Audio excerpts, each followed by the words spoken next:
So let's talk about architecting your career story. We're going to completely transform how you think about your professional life, shifting it from, just a passive document into a really powerful tool that actually shapes your future. Let's dive right in. I've looked at more resumes than I can possibly count over my career, and I've seen this incredibly frustrating pattern over and over again. I've seen absolutely brilliant people get rejected. Why? Because their resumes just told the wrong story. It creates this huge, costly gap between who you really are and the story a hiring manager gets.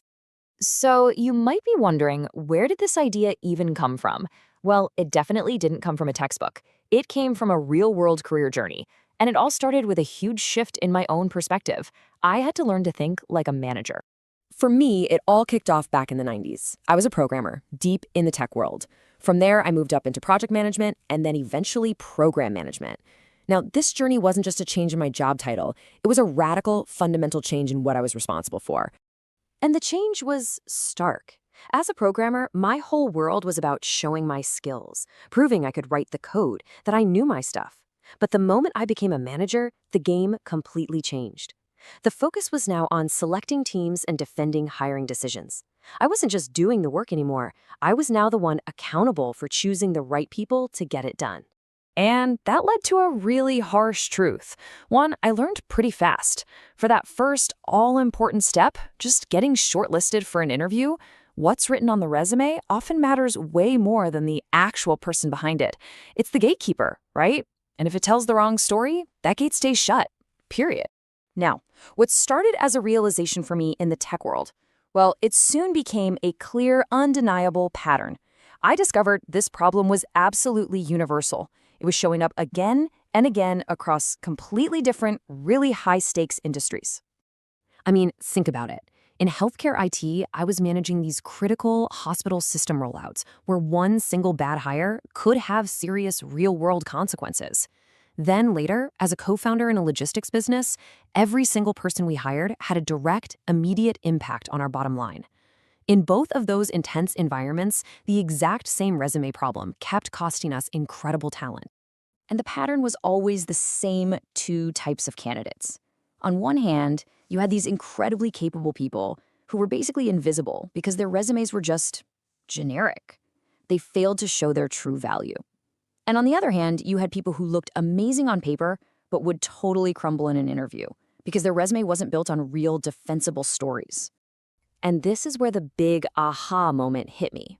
See, I was used to building business systems, things like governance models and reporting templates, and I realized I was looking at the resume all wrong.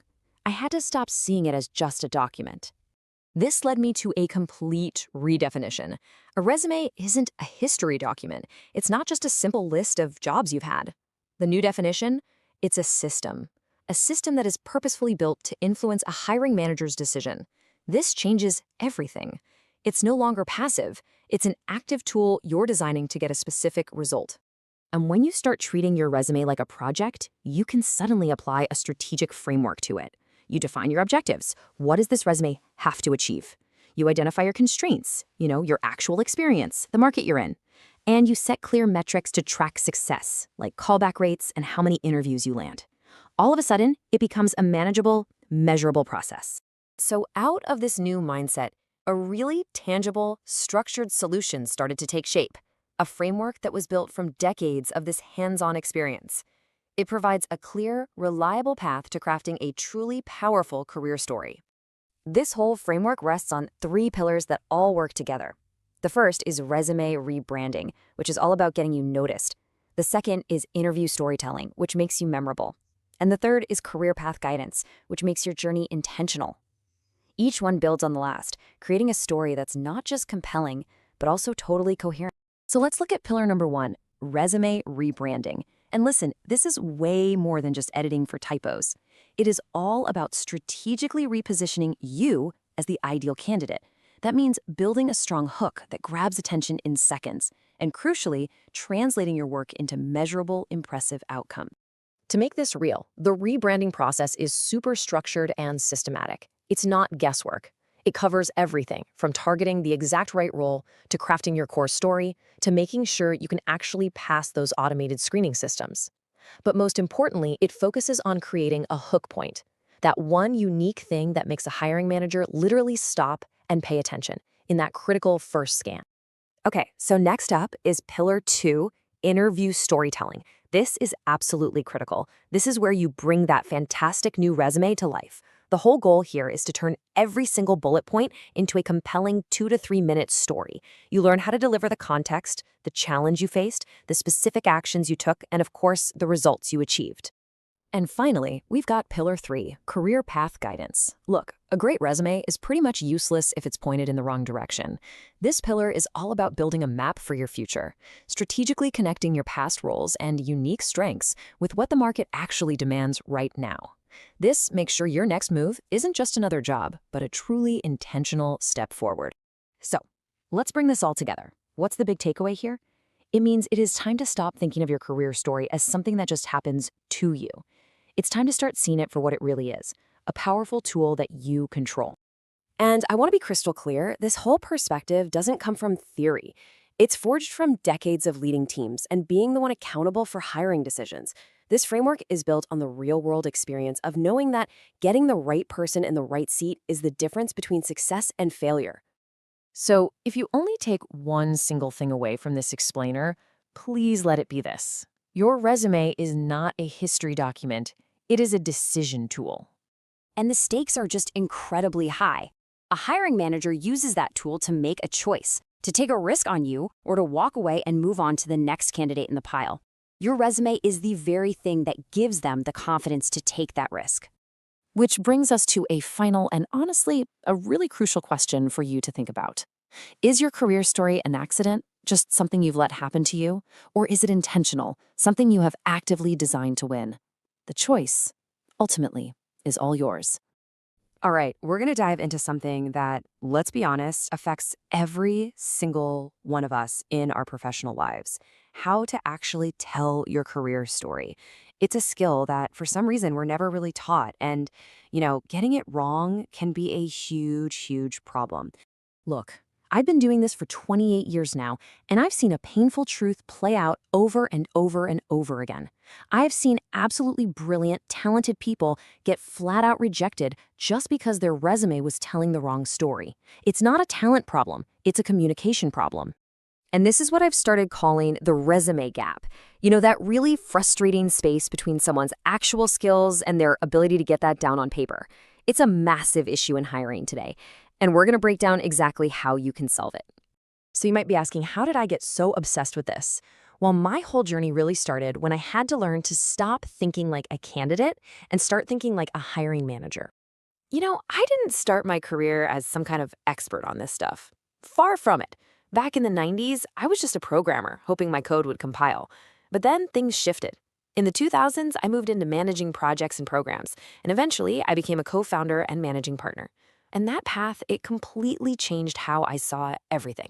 And this right here, this is the core of that shift. As a programmer, my whole world was about showcasing my own skills. But the moment I became a manager, the tables just completely flipped. Suddenly, my job was all about selecting the right skills for my team and being able to defend those hiring choices. It's a totally different ballgame. And playing that new game taught me a pretty harsh lesson, and fast. For that critical first step, what's written on the resume often matters a whole lot more than the talent behind it. Your resume is just the key that unlocks that first gate. Nothing more, nothing less. Now, here's where it gets really interesting. I realized this wasn't just a tech industry problem. As my career grew and I moved into different fields, I started seeing the exact same pattern pop up everywhere, even in totally different, high-stakes environments. I mean, sure, it started in IT. But then I went into healthcare IT, managing these massive hospital system projects. Same problem. Then, as a co-founder in logistics, where one bot hire could sink you financially, there it was again. The pattern was just undeniable. And the problem always showed up in two ways. On one side, you had these incredibly capable people who were basically invisible because their resumes were so generic, they told you nothing. Then, on the other side, you had people who looked like rock stars on paper, but would just completely crumble in the interview because their resume was all fluff, not built on real, defensible experience. And this is where my background in building systems finally paid off in a weird way. I had an epiphany. I stopped looking at resumes as these static documents and started seeing them for what they really are. They're systems. This is the mindset shift that changes everything. A modern resume is not a history lesson of your past. It is a system of decision making. It's a tool that is engineered for one very specific objective: to get you the interview, period. So, if you treat your resume like a project, you can bring a real engineering approach to it, right? First, define your objective. What does this document absolutely have to achieve? Second, you identify your constraints, your real experience, the job market, how much time you have. And third, you set metrics for success, things like callback rates or how many interview invites you get.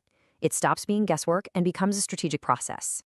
So thinking this way led me to develop a structured 3-part solution for building a really powerful career story, and I call these the 3 pillars. So let's start with the first pillar. This one is all about the document itself. This is what I call resume rebranding. And listen, this isn't just about editing typos. It's about strategically repositioning your entire experience. The whole point is to create a strong hook and to frame everything you've done with measurable outcomes, making sure you grab their attention in that critical 3 to 7 second scan that every single resume gets. But look, a great resume, that only gets you in the door. To actually land the job, you're going to need the second pillar: interview storytelling. The goal here is actually pretty simple.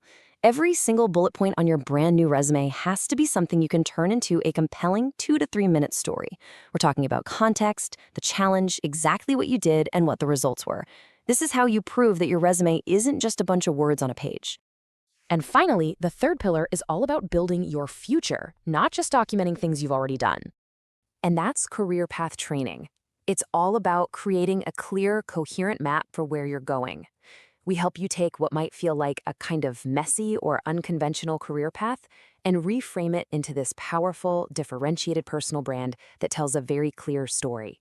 So let's bring all this home with the one single most important idea I want you to take away from this whole explainer.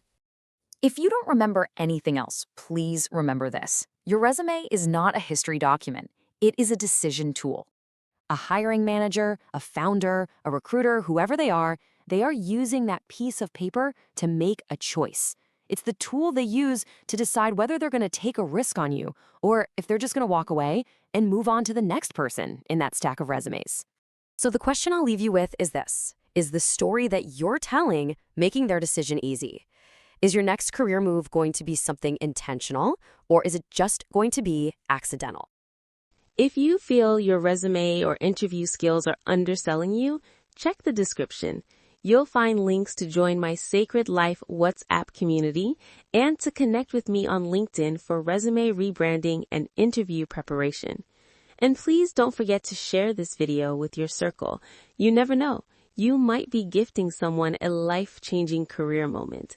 Do like, share, and comment for more. Thank you for your time.